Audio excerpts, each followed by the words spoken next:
I'm the CEO of the S Network. I've run it for 7 years. It's the #1 regional sports network in the United States by any measure. So whatever it is, whether it's production or the business side of the business, reports into me and I run the place. In the media business, in the entertainment business, you only have two assets in the media business. Number one, you have the content, right? And we are lucky. We have the New York Yankees, the greatest content, in the history of the world, most powerful content in the history of the world. The second thing we have as an asset are the people, right?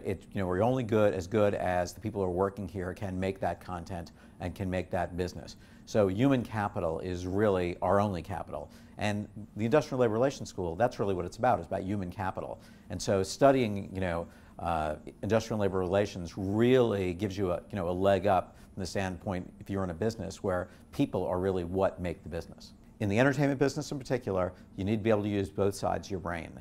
The left brain and the right brain side of your brain.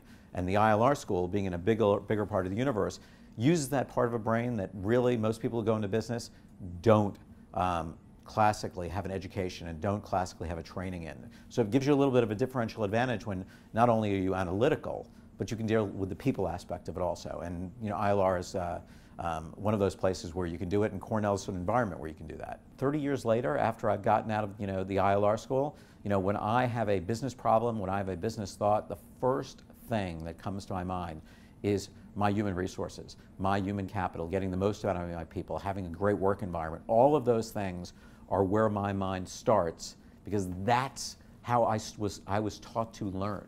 That in learning, that's how I was taught to think.